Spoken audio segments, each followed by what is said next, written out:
Hello students, welcome to lecture number 6। Lecture number 5 में मैंने आपकी एक्सरसाइज 1.3 स्टार्ट की थी और क्वेश्चन नंबर 5 तक आपको उसमें एक्सप्लेन किया था। अब उसी एक्सरसाइज को हम कंटिन्यू करेंगे। आज क्वेश्चन नंबर 6 से स्टार्ट करेंगे। क्वेश्चन नंबर 6 क्या है?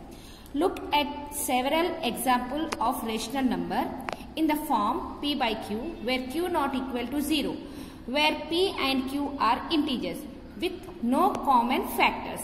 यहाँ पे no common factor word use हुआ है। तो इस वर्ड को देखो, नो कॉमन फैक्टर का मतलब है कि ऐसे रेशनल नंबर जिसकी कॉमन फैक्टर नहीं है, यानी कि कॉमन फैक्टर नहीं है मतलब ऑब्वियसली वो प्राइम नंबर ही होंगे, है ना। Other than 1 and having terminating decimal representation. तो आपको ऐसे रेशनल नंबर लेना है जिसकी कॉमन फैक्टर नहीं है, और अगर आप उसको डेसिमल फॉर्म में चेंज करेंगे तो वो टर्मिनेटिंग डेसिमल रिप्रेजेंटेशन होना चाहिए। यानी कि अगर आप उसे डेसिमल पॉइंट में चेंज करेंगे तो उसकी रिमाइंडर 0 आनी चाहिए। Can you guess what property Q must satisfy? तो इसमें Q की प्रॉपर्टी कैसे सेटिस्फाई करेगी? तो देखिए, मैं एग्जाम्पल आपको बताती हूँ। एग्जाम्पल मैंने ले लिया 2/5। 2 और 5, 2 भी एक ऐसा नंबर है जिसकी कॉमन फैक्टर सिर्फ 1 ही है, और यहाँ प्राइम नंबर है, और यहाँ पे भी 5 जिसकी कॉमन फैक्टर अदर देन 1 नहीं है ना। तो इन दोनों की कॉमन फैक्टर क्या आएगी? सिर्फ 1 ही आएगी, क्योंकि ये दोनों प्राइम नंबर है। Has no common factor. अब मैं अगर इसका रेशनल डेसिमल फॉर्म में चेंज करूंगी तो क्या आएगा? 0.5, 5 1 जा 5 0 जा 0.5 4 जा 20, यानी कि ये हो गया टर्मिनेटिंग डेसिमल। इसका जो भी कंडीशन यहाँ पे कहा था उस कंडीशन को सेटिस्फाई कर रहा है। और अगर आप चाहो तो इस तरह से भी ले सकते हैं, 5/2 has no common factor and 5/2 is equal to 2.5 is a decimal terminating decimal. इसका भी टर्मिनेटिंग डेसिमल हो रहा है। तो यहाँ पे ये क्या कह रहा है कि what property Q must have. तो Q की कौन सी प्रॉपर्टी सेटिस्फाई हो रही है वो आपको बताना है ना। तो देखिए, therefore Q must satisfies the factor of 2 and 5। ये क्या है कि Q जो है 2 and 5 की जो फैक्टर्स है उस प्रॉपर्टीज को सेटिस्फाई कर रही है। ओके, ये है क्वेश्चन नंबर 6। अब क्वेश्चन नंबर 7 देखिए, write 3 numbers whose decimal expansions are non terminating non recurring. अब आपको नॉन टर्मिनेटिंग नॉन रिकरिंग का मतलब क्या है? मतलब ये है कि अगर आप कोई भी रेशनल नंबर को डेसिमल फॉर्म में चेंज करेंगे, मैंने आपको बताया था कि टर्मिनेटिंग मतलब रिमाइंडर 0 आ जाए, नॉन टर्मिनेटिंग मतलब रिमाइंडर 0 नहीं आना। लेकिन ये नॉन टर्मिनेटिंग नॉन रिकरिंग का मतलब क्या होता है? यानी कि अगर आप कोई भी नंबर को डिवीजन करेंगे, कहीं पे भी डिवीजन एंड नहीं हो रहा है और उस डिवीजन में कहीं पे भी क्वेश्चन में नंबर रिपीटेशन नहीं हो रहा है, जब क्वेश्चन में नंबर रिपीटेशन नहीं हो रहा है तब उसे कहते हैं non terminating non recurring number. Okay, तो मैंने यहाँ पे 3 नंबर ले लिए। पाई क्या है? 22/7। अगर आप 22 को 7 से डिवीजन करेंगे तो आपको ये आएगा 3.14159, और इससे आगे भी आपका डिवीजन कंटिन्यू होता जाएगा, लेकिन कहीं पे भी आपका नंबर रिपीटेशन नहीं आएगा। √2 का भी 1.414, √3 1.732 सो ऑन, और इसका भी 0.10 100 100, इस तरह से ये सारे नंबर्स ऐसे हैं जिसकी नॉन टर्मिनेटिंग नॉन रिकरिंग है। यानी कि नॉन टर्मिनेटिंग नॉन रिकरिंग का मतलब होता है नो रिपीटिंग। ओके, अब क्वेश्चन नंबर 8 क्या है? Find 3 different irrational numbers between the rational numbers 5/7 and 9/11। ऐसा प्रॉब्लम मैंने आपको पहले भी एग्जाम्पल में एक्सप्लेन किया है। क्या क्या है कि आपको इन दोनों रेशनल नंबर के बीच में कोई भी 3 इरेशनल नंबर फाइंड आउट करने। अब मैंने आपको बोला था कि जो यहाँ पे जो रेशनल नंबर दिया है उसे आपको पहले डेसिमल में चेंज करना पड़ेगा। यानी कि अगर आप इस 5 को 7 से डिवीजन करेंगे तो आपका डेसिमल कैसा आएगा? यहाँ पे 5 0 जा 0, 7 0 जा 0, तो 0.5 ये हो जाएगा 50, 7 7 जा 49, है ना। फिर ये हो जाएगा 1, यहाँ पे रिमाइंडर 1 आया, फिर 0 हो जाएगा, 7 1 जा 7, फिर यहाँ पे 3 0 हो जाएगा, तो 7 4 जा 28, 2 0 7 2 जा 14। इस तरह से आप रिमाइंडर करते जाएंगे तो आपको आएगा यहाँ पे 8 5 तक। क्यों? फिर यहाँ से फिर से रिपीटेशन स्टार्ट होगा, 7 1 4 2 8 5, इस तरह से। यानी कि जब हम 5/7 को डेसिमल फॉर्म में चेंज करेंगे तो 0.714285 आएगा, और उसके ऊपर हम बार लगाएंगे। उसी तरह से अगर आप 9/11 को डेसिमल फॉर्म में चेंज करेंगे तो इसका क्या आएगा, 9 को मैं 11 से अगर डिवीजन करूं तो 9 को 11 से डिवीजन करेंगे तो क्या आएगा, 11 0 जा 0, 9 पॉइंट, फिर यहाँ पे 0 लगा सकते हैं, 11 8 जा 88, रिमाइंडर 2, 0 लगाएंगे तो 11 1 जा 11, फिर 9, यानी कि देखिए फिर से यहाँ पे 0 लगेगा तो 8, यहाँ पे आ जाएगा 88 2, फिर 0 लगेगा, फिर 1, यानी कि यहाँ पे रिपीटेशन क्या आ रहा है, 8181। तो 8181 का रिपीटेशन क्या है, 9/11 इज इक्वल टू 0.8181। इस तरह से रिपीटेशन आ रहा है, तो इसको हम कैसे लिख सकते हैं, 0.81 बार, 0.81 बार हम लिख सकते हैं। तो इस दोनों के बीच में आपको ये तो पता चलेगा कि ये दोनों की डेसिमल फॉर्म इस तरह से। अब आपको इन दोनों के बीच में इर्रेशनल नंबर चाहिए। कितने इर्रेशनल नंबर चाहिए, 3 इर्रेशनल नंबर। तो कैसे लिखेंगे, देयरफॉर इर्रेशनल नंबर क्या है, देखिए मैंने आपको बताया था कि आपको ऐसे इर्रेशनल नंबर लेने, जो भी आपको लेने आप ले सकते हो, बस इतना है कि वो इन दोनों की रेंज के बीच में होना चाहिए, बिटवीन होना चाहिए, यानी कि इससे बड़ा और इससे छोटा होना चाहिए। तो आप चाहो तो यहाँ पे कोई भी नंबर ले लीजिए। देखिए अब यहाँ पे 7 है, तो मैं चाहूँ तो 0.7, 7 के बाद 2 ले लीजिए, 2 5 8 9 सो ऑन, इस तरह से आप ले सकते हैं। और एक और कोई भी 2 7 5 3 6 8 सो ऑन। 8 1 है, तो आप चाहो तो 8 0 भी लगा सकते हैं, या तो 7 9 3 7 8। यहाँ पे कोई भी आप नंबर ले सकते हो, बस इतना है कि वो दोनों इन दोनों के रेंज के इन बिटवीन होने चाहिए। ओके, अब question number 9, classify the following numbers has rational और इरेशनल। मतलब आपको ये बताना है कि यहाँ पे जो नंबर दिया है वो नंबर इरेशनल है या रेशनल है। तो आपको मैंने इरेशनल और रेशनल का डेफिनेशन भी बताया हुआ है कि रेशनल का मतलब होता है जो नंबर हम p/q के फॉर्म में लिख सकते हैं उसे रेशनल नंबर से कहते हैं, और जो नंबर हम p/q के फॉर्म में नहीं लिख सकते, यानी कि फ्रैक्शन में नहीं चेंज कर सकते, तो उसे हम इरेशनल नंबर कहते हैं। तो ये रूट 23, तो क्या ये परफेक्ट स्क्वायर रूट है? नहीं, क्योंकि रूट 23 का कोई परफेक्ट स्क्वायर रूट नहीं है। Therefore it is a irrational, क्योंकि इसकी कोई परफेक्ट स्क्वायर रूट वैल्यू हमें नहीं पता है, इसलिए it is a irrational number. क्यों हमने इसे इरेशनल नंबर लिखा है? क्योंकि it is not a perfect square, क्योंकि ये कोई परफेक्ट स्क्वायर नहीं है, इसलिए it is a irrational number. अब देखिए 225 इज ए परफेक्ट स्क्वायर है ना। 200 स्क्वायर रूट ऑफ 225 क्या होता है? 15। देयरफॉर रूट 225 को हम क्या कह सकते हैं? क्योंकि वो रेशनल नंबर है ना। 15 को हम 515/1 लिख सकते हैं, यानी कि ये रेशनल नंबर है। Okay, since it is a perfect square, root 225 perfect square है, तो इसे हम रेशनल नंबर कहेंगे। अब 0.3796 इसे हम कैसे लिख सकते हैं? 0.3796 अपॉन पॉइंट को हटाएंगे तो 10,000, तो ये भी रेशनल नंबर हुआ। Is it? It is a rational number. क्यों? क्योंकि वो टर्मिनेटिंग हो रही है। रेशनल नंबर टर्मिनेट हो रहा है, वो स्टॉप हो रहा है, डिवीजन उसका रिमाइंडर 0 आ जाएगा, इसलिए उसे हम इट इज ए टर्मिनेटिंग करके भी बोल सकते हैं। It is A terminating decimal. अब यहाँ पे 478 ये देखिए 478 रिपीट हो रहा है, और इसको हम रेशनल नंबर फॉर्म में भी लिख सकते हैं। जैसे यहाँ पे कोई बार नहीं है ना, तो यहाँ पे डॉट डॉट दिया हुआ है, इसे भी हम कहेंगे it is a rational number. क्यों? क्योंकि p/q form can be written. अगर हम पॉइंट को हटाएंगे तो p/q फॉर्म में हम उसे लिख सकते हैं। अब यहाँ पे 10, 100, 100, 100, 1401 it is a irrational number. अब इरेशनल नंबर क्यों बोला मैंने? क्योंकि यहाँ पे it is non terminating and non recurring. ये तो ना तो रिपीट हो रहा है, ना तो इसका डिवीजन एंड हो रहा है, तो इसे non terminating and non recurring कहते हैं, नॉन रिकरिंग डेसिमल, इसलिए इसे हमने इरेशनल नंबर कहा है। ओके, अब देखिए इसमें से आपने क्या ऑब्जर्व किया? इसमें से ये है कि every real number is represented by a unique point on the number line. Number line में हर एक रियल नंबर एक यूनिक पॉइंट से रिप्रेजेंट किया जाता है।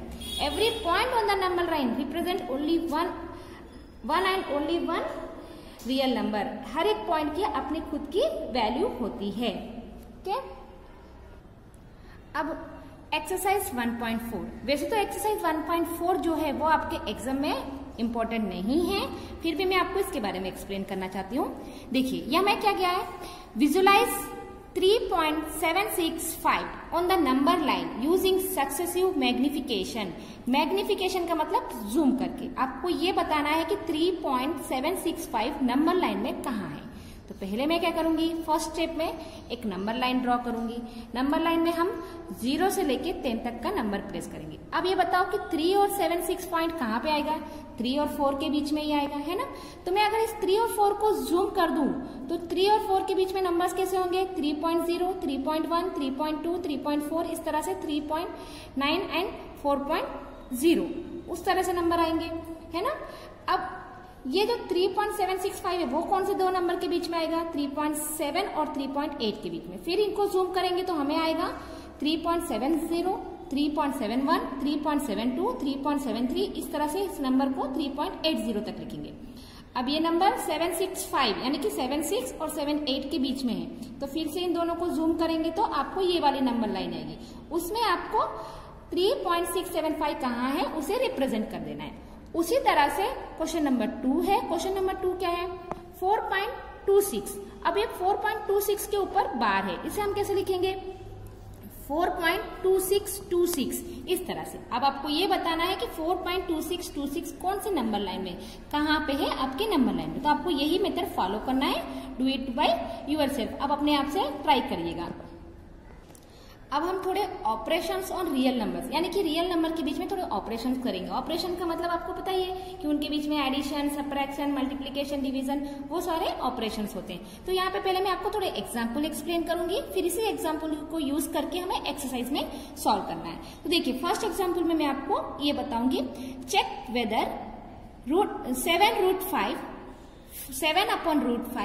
√2 + 21 π-2 आर इरेशनल नंबर और नॉट। आपसे ये कह रहा है कि आपको ये चेक करना है कि यहाँ पे जो नंबर्स दिए हैं क्या वो सारे नंबर्स इरेशनल नंबर्स हैं और या नहीं है। तो मैं आपको 1-1 लेके सॉल्व करके बताती हूँ।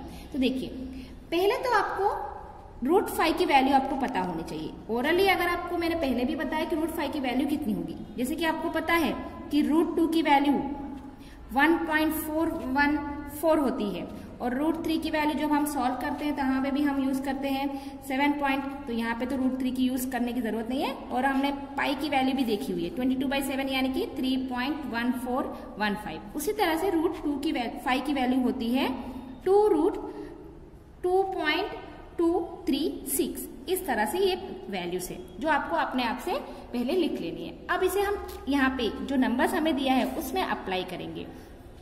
फर्स्ट नंबर क्या है हमारा 7√5, इसे हमें चेक करना है कि वो इरेशनल नंबर है या नहीं है।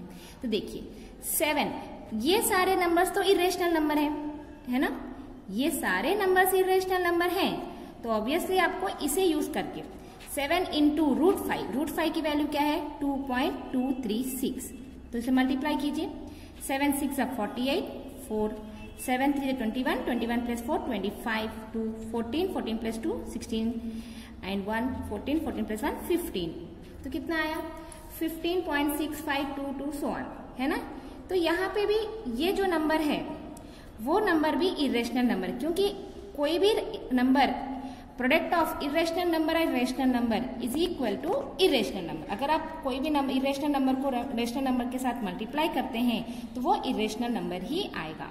अब उसी तरह से 7/5 को चेक करते हैं, 7/√5, इसे हम चेक करेंगे तो 7/√5 की वैल्यू क्या है 2.236, है ना।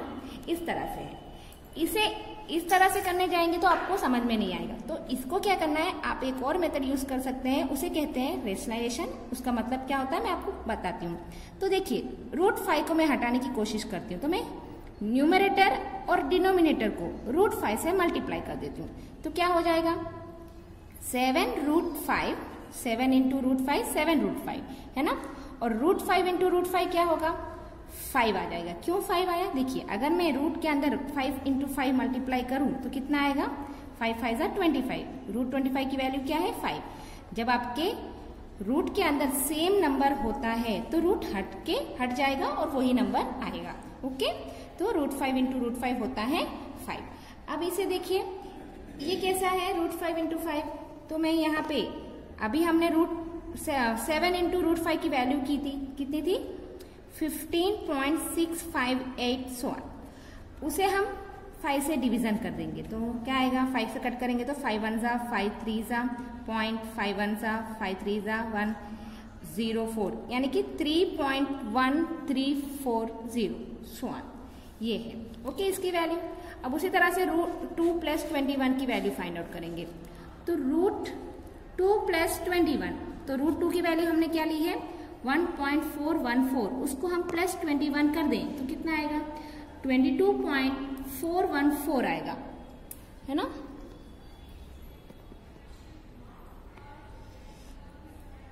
$22.414 आएगा। अब इसको हम पाई -2 करें तो क्या आएगा, पाई की वैल्यू क्या है 3.1415, इसे हम करेंगे -2 के साथ तो -2 करेंगे तो 1.1415 सो आएगा। ये सारे आपको कंटिन्यू हो रहे हैं और ये सारे इरेशनल नंबर्स ही कहलाएंगे क्योंकि ये सारे non terminating non recurring numbers हैं। नॉन टर्मिनेटिंग नॉन रिकरिंग मतलब कहीं पे भी डेसिमल बार रिपीटेशन नहीं आ रहा है। Therefore all are irrational number. क्यों इरेशनल नंबर है, क्योंकि वो सारे non terminating non recurring numbers हैं, इरेशनल नंबर्स। ओके, अब हम ऐड करेंगे दो नंबर्स को। इस तरह से रूट है और उनके बीच में एडिशन करना है तो कैसे करना है, तो देखिए 2√2 प्लस 5√3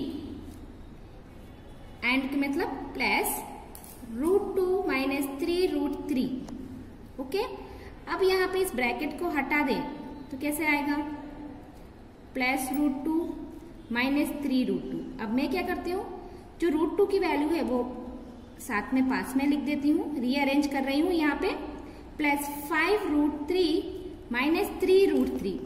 अब देखिए यहाँ पे कोई नंबर नहीं है मतलब 1 होता है, 2 + 1 यानी कि हो जाएगा 3√2 प्लस इंटू माइनस माइनस 5 - 3 2√3, ये है इसकी वैल्यू। उसी तरह से मल्टीप्लाई करना है। मल्टीप्लाई कैसे करना है, मल्टीप्लाई 6√5 बाई कहा है यानी कि इंटू 2√5।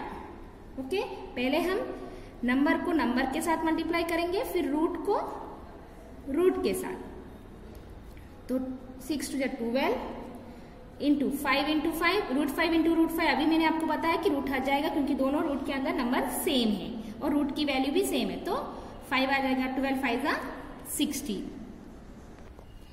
अब हम डिवाइड करेंगे तो डिवाइड कैसे करना है, देखिए मैंने आपको एडिशन मल्टीप्लीकेशन कैसे करना है वो बताया। अब हम डिवीजन, तो 8√15 बाई डिवीजन का ऐसे बाई हो जाएगा √3, इस तरह से। अब देखिए नंबर को तो हम कट कर सकते हैं, 2 1 = 2 4 = तो इसे कैसे लिखेंगे 4√15 √3। अब मैं क्या करूंगी, यहाँ पे देखिए √15 है √3 है, तो दोनों नंबर को हम कुछ तरह से नहीं कर सकते, तो मैं इस √15 को स्प्लिट कर देती हूँ, 3 × 5 बाई √3। इसे हम कैसे लिख सकते हैं, √3 × √5। मैंने रूट को सेपरेट कर दिया है। ओके, अब ये √3 कैंसिल हो जाएगा, तो क्या आपको ध्यान देना है, ठीक है ना। यहाँ पे थोड़ी ऑब्जर्वेशन है जो आपको देखनी है। देखिए द सम और difference of A rational number and an irrational number is irrational number, यानी कि अगर आप रेशनल नंबर और इरेशनल नंबर का सम करते हो और डिफरेंस करते हो तो उसका इरेशनल नंबर ही आएगा। द प्रोडक्ट और coefficient of a non zero rational number with an irrational number is irrational number. अगर आप रेशनल नंबर को इरेशनल नंबर के साथ मल्टीप्लाई करते हो या डिवीजन करते हो तो भी आपका आंसर इरेशनल नंबर ही आएगा। If we add, subtract, multiply or divide two irrational number, the result may be rational or irrational number। जब हम दो इरेशनल नंबर को ऐड करें या सबट्रैक्ट करें या मल्टीप्लाई करें तो कभी कभी वो रेशनल नंबर भी हो सकते हैं और कभी कभी वो इरेशनल नंबर भी आ सकता है। और यहाँ पे थोड़े आइडेंटिटीज हैं यानी कि थोड़े फॉर्मूलाज हैं जो आपको यूजफुल होंगे आपकी एक्सरसाइज के लिए। देखिए रूट ए बी, तो मैंने यहाँ पे रूट ए बी मतलब रूट के अंदर ए है और बी है, तो उन दोनों को सेपरेट करेंगे तो कैसा आएगा, root A into root B. Under root A by B, तो यहाँ पे भी रूट को सेपरेट करेंगे तो root A by root B. Root A plus root B into root A minus root B. ये किस तरह से है, नॉर्मली जो आपको फॉर्मूला पता है ए प्लस बी इंटू ए माइनस बी, तो क्या हो जाएगा a square plus b square, है ना। इसका हम कैसे लिख सकते हैं, root a square minus root b square. जब रूट रूट हट जाएगा तो ए माइनस बी आएगा। ओके, अब a plus root B into A minus root b, तो देखो ये भी है लेकिन यहाँ पे रूट ए नहीं है, तो a square minus root B whole square आएगा, तो स्क्वायर और रूट कैंसिल हो जाएगा तो बी बचेगा। Root A plus root B into root C plus root D which is equal to root A C plus root A D plus root B C plus root A plus root B whole square. ये कौन सा फॉर्मूले की तरह है, ए plus B whole square, तो A whole square, तो root root cancel होके ए बचेगा, प्लस 2a हो जाएगा root A B, root A into root B मतलब रूट ए बी, है ना, plus root B whole square, तो हो जाएगा b। ओके, ये है थोड़े फॉर्मूलाज जो आपको यूजफुल होंगे। अब हम एक्सरसाइज 1.5 स्टार्ट करते हैं। Classify the following number has rational और इरेशनल। अब आपको ये बताना है कि जो नंबर आपको यहाँ पे दिए हैं वो रेशनल है या इरेशनल है। तो देखिए 2 माइनस रूट 5, रूट 5 तो इरेशनल ही है ना। अगर आप उसको माइनस करेंगे, अभी मैंने आपको थोड़े रूल्स बताए कि subtraction of rational number and irrational number gives a irrational number, तो क्या आएगा 2 minus root 5 is a irrational number. क्यों, क्योंकि रूट 5 इरेशनल नंबर है और subtraction of rational number and irrational number gives a irrational number. Okay, second question 3 plus root 23 minus root 23, तो इसे मैं क्या करूंगी, ब्रैकेट को हटा दूंगी, तो ये इस तरह से लिख दूंगी 3 प्लस रूट 23 माइनस रूट 23। अब देखिए plus minus minus root 23 minus root 23 तो हट जाएगा, तो क्या बचेगा यहाँ पे 3, तो 3 is a rational number. Therefore ये जो है वो हमारा क्या आएगा, it is a rational number, है ना, कि वो रेशनल नंबर है। Next question 2 root 7 by 7 root 7। अगर मैं यहाँ से 7 रूट 7 को कट कर दूं तो क्या बचेगा 2/7 which is a p by Q form. It is also a rational number, ये भी क्या है, ये रेशनल नंबर है ना। और नेक्स्ट 1 बाई रूट 2, तो रूट 2 क्या है हमारा, इरेशनल नंबर है, तो division of rational number by A irrational number is also a irrational number, तो ये क्या आएगा हमारा इरेशनल नंबर। क्यों, क्योंकि रूट 2 इरेशनल नंबर है और उसका डिवीजन भी हमारा आंसर इरेशनल ही होगा। यहाँ पे पाई इरेशनल नंबर है, multiplication of pi with A rational number gives a irrational number, तो यहाँ पे भी it is also a irrational number. ये है question number 1 of exercise 1.5। Question number 2 simplify each of the following expression. अब आपको इस एक्सप्रेशन को सिंप्लीफाई करना है, यानी कि आप अपने आइडेंटिटी को यूज करके कर सकते हैं। मैंने जब आपको फॉर्मूला अभी आपको आगे बताया था रूट वाले, उसे यूज करके हमें इसे सिंप्लीफाई करना है। तो मैं यहाँ पे इसे क्या कर रही हूँ 3 इंटू 2 प्लस रूट 5। मैंने आपको बताया हो कि 3 पहले इससे मल्टीप्लाई होगा, फिर रूट 3 भी इसके साथ मल्टीप्लाई होगा, है ना। तो plus root 3 into 2 plus root 5। अब इसे हम ओपन करेंगे, 3 2 जा 6 प्लस 3 इंटू रूट 2 3 रूट 2, क्योंकि 3 रेशनल नंबर है और वह इरेशनल नंबर, तो दोनों को अंदर नहीं कर सकते। ओके, फिर यहाँ पे root 3 into 2 root 3 plus root 3 into root 2, तो हो जाएगा रूट के अंदर 6। ओके, ये आपका आंसर है। इससे ज्यादा आप सिंप्लीफाई नहीं कर सकते क्योंकि ये 6 है और ये रूट 6 है और यहाँ पे 3 रूट 2 है और वो 2 रूट 3 है, सारे वैल्यूज अलग अलग है, तो इसके आगे हम सिंप्लीफाई नहीं कर सकते। अब ये देखिए 3 प्लस रूट 3 माइनस रूट 3, तो इस किस तरह से है, it is in the form of a plus B into A minus B. तो इसे हम कैसे लिखेंगे, A square minus B square, है ना। तो क्या आएगा 3 square minus root 3 whole square, तो 3 स्क्वायर का 9 माइनस रूट और स्क्वायर है तो रूट हट जाएगा, तो हो जाएगा 3, 9 minus 3 square to 6। Question number 3 root 5 plus root 2 whole square, तो ये किस तरह से है, it is in the form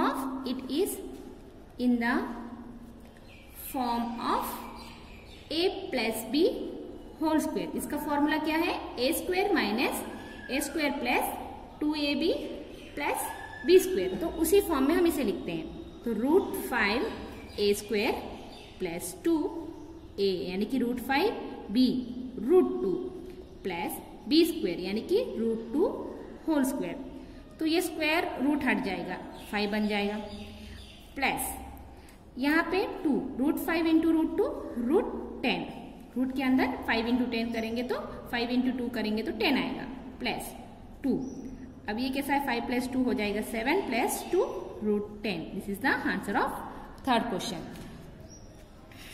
next √5 minus √2 √5 plus √2। ये किस तरह से? a minus B into A plus B which is equal to A square minus B square. ये कैसा है? a plus B into A minus B which is equal to A square minus B square. तो यहाँ पे a क्या है? √5 तो whole square, b √2 is equal to whole square. तो 5 minus 2 which is equal to 3। Okay, ये है। Next question 3। Question 3 क्या है यहाँ पे? क्वेश्चन 3 है recall pi is defined has the ratio of the circumference c of a circle. Circumference c of a circle लिया है टू इट्स डायमीटर d, यानी कि पाई को किस तरह से डिफाइन किया है? Pi is equal to c by D. This seems, यहाँ पे इस पाई को रेशियो में कैसे डिफाइन किया है? c बाई डी की तरह। This seems to contract the fact that pi is irrational. इससे ये पता चलता है कि पाई इरेशनल नंबर है। How will you resolve this contraction? तो आप इसे किस तरह से बताएंगे कि ये इरेशनल नंबर है? तो गिवन कंडीशन क्या है? Pi is equal to c by D, ये इन्होंने दिया हुआ कंडीशन है। ओके, और इन्होंने ये क्या कह सकते हैं हम यहाँ पे? Here c and d are rational number. Okay, वो दोनों रेशनल नंबर है क्योंकि ratio of the circumference of a circle and diameter d, तो वो रेशनल नंबर है। बट इफ वी कैलकुलेट, अगर हम उसे कैलकुलेट करेंगे c बाई डी, तो हमें क्या आ रहा है आंसर? पाई। पाई क्या है? Pi is a irrational number, है ना। जब हम c और d को कैलकुलेट करेंगे तो हमारा आंसर क्या आ रहा है? इक्वल टू पाई आ रहा है, और पाई क्या है? इरेशनल नंबर है। तो इसका मतलब क्या हुआ कि इनमें से c और d में से c और d इज रेशनल। c और d दोनों में से कोई एक इरेशनल होना चाहिए, या तो और बोथ आर इरेशनल। ये कह रहा है कि या तो c और या तो d इरेशनल है, या तो दोनों इरेशनल है, तभी तो जाके pi is equal to irrational आया है। ओके, ये है क्वेश्चन नंबर 3।